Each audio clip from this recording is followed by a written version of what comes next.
ወዳጃችን በእድሜ 100 ዓመትን መድፈን ብርቅ በሆነባት የዘመናችን ህይወት መቶን የዘለሉ ጥቂቶች ለብዙዎች መነጋገሪያና አጀብ መሰኛ ሲሆኑ ማየት የተለመደ ነው። እናም ከሰሞኑ 120 ዓመታትን በምድር ላይ ኖሬያለሁ ያሉት ህንዳዊ መነኩሴ የብዙዎችን አይንና አፍ በአግራሞት አስከፍተው በተለያዩ የመገናኛ ብዙሃን አውታሮች ላይ ወዲያ ወዲህ ሲሉ ሰንብተዋል። ለወትሮ እድሜያቸው መቶን የዘለሉቱ ረጅም እድሜ መኖራቸውን ምስጢር ተጠይቀው ሲመልሱ አመጋገቤን አስተካክዬ ሰርክ የአካል ብቃት እንቅስቃሴ እየሰራው ነው የኖርኩት የሚል ምላሽ መስጠታቸው የተለመደ ቢሆንም የ120 ዓመት የእድሜ ባለጸጋው ህንዳዊ አባባ ስዋሚ ሲቫናንዳ ግን የኔ ረጅም እድሜ መኖር ምስጢር የግብረ ስጋ ግንኙነትን አይንህን ላፈር ማለቴና ቅመማ ቅመም የተባሉ ነገሮችን ከቀለቤ ውጪ ማድረጌ ነው ሲሉ ነው የተናገሩት። ፓስፖርታቸው ላይ የሰፈረው መረጃ እንደሚያሳየው አባባ ስዋሚ የተወለዱት እንደ ፈረንጆቹ አቆጣጠር ነሐሴ 8 ቀን 1896 ዓመተ ምህረት ነው። ይህ ማለት ደግሞ አባባ በእድሜ ዘመናቸው 3 ክፍለ ዘመኖች ላይ መኖራቸውን ይናገራል። ታዲያ ምንም እንኳን እድሜያቸው መቶን ዘሎ 20 ያክሎበት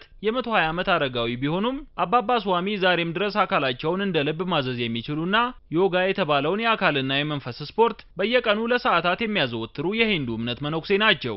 ቫራናሲ በተባለች ከተማ በችግር ያደጉት አባባ ስዋሚ በተወለዱ በ6 ዓመታቸው ወላጆቻቸውን በሞት መነጠቃቸውን ተከትሎ በማደጎነት ለእምነት አባቶች ተሰጥተው ነው መላዋን ህንድን እየተዟዟሩ ያደጉት። ኋላ ላይ ራሳቸውን ከግብረ ስጋ ግንኙነት አቅበው ዮጋ የተባለውን ስፖርት እያዘወተሩ በመንኩስና ለመኖር ወስነውም ይሄው እስከ ዛሬ ድረስ እንዲች ብለው ሴት ጋር ሳይደርሱ መኖራቸው 120 ዓመታትን በምድር ላይ እንዲቆዩ እንዳስቻላቸው ነው የሚናገሩት። ቀላልና ስርዓት ያለው ህይወት ነው የምኖረው። ቀለል ያለ አመጋገብም ነው የምከተለው። የተቀቀሉ ምግቦችን ምንም አይነት ዘይትም ሆነ ቅመማ ቅመም ሳይገባባቸው እመገባለሁ የሚሉት አባባ ስዋሚ ወተትና ፍራፍሬዎች የቅንጦት ምግቦች ናቸው ብለው ስለሚያስቡ አይመገቧቸውም። በልጅነቴ ባዶ ሆዴን ያደርኩባቸው በርካታ ቀናቶች ነበሩ የሚሉትና ቁመታቸው ሜትር ከ60 የሚጠጋው አባባ ስዋሚ መሬት ላይ ምንጣፍ አንጥፈውና ጣውላ ተንተርሰውም ነው የሚተኙት። ያለ ደጋፊ ራሳቸውን ችለው ወዲያ የሚሉትና ተክለ ሰውነታቸው የተስተካከለው አባባ ስዋሚ ቴክኖሎጂ የሚባል ነገርም አይፈልጉም። ድሮ ሰዎች በትንሽ ነገር ደስተኛ ሆነው ይኖሩ ነበር።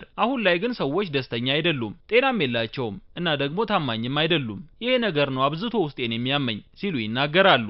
ሰዎች ደስተኛ ጤናማና ሰላማዊ እንዲሆኑ ነው የሚፈልገው ሲሉም ነው 120 ዓመታትን ሙሉ ምድር ላይ ኖረው የሰው ልጆችን ህይወት ሲታዘቡ የኖሩት አባባ ስዋሚ የሚናገሩት። ምንም እንኳን እሳቸው ራሳቸውን ለህዝብ ይፋ የማድረግ ፍላጎት ባይኖራቸውም በተከታዮቻቸው ጉትጎታ አማካኝነት አሁን ላይ የዓለማችን በእድሜ ትልቁ ሰው በሚል ዘርፍ ስማቸውን በዓለም ክብረ ወሰን መዝገብ ላይ ለማሰፈር ማመልከቻ አስገብተዋል። የዓለማችን በእድሜ ትልቁ ሰው ተብለው የተመዘገቡት አዛውንት እንደ ፈረንጆቹ አቆጣጠር በ2013 ዓ.ም ከዚህ ዓለም በሞት የተለዩ የ116 ዓመት የእድሜ ባለጸጋው ጃፓናዊ አባባ ጄሮ ኤሞን ኪሙራ እንደሆኑ ልብ ይሏል። ወዳጃችን እኛም እንደ አባባ ስዋሚ ሰዎች ጤናቸው ተጠብቆ ደስተኛ ሆነው የሰላም ህይወት እንዲኖሩ እየተመኘን እርሶም እንደ አባባ ስዋሚ 120 ዓመት ለመኖር ከፈለጉ ረጅም እድሜ የመኖሪያውን ምስጢር አውቀውታልና ዛሬውኑ ራስዎት ላይ ማዕቀብ ይጣሉ ብለናል።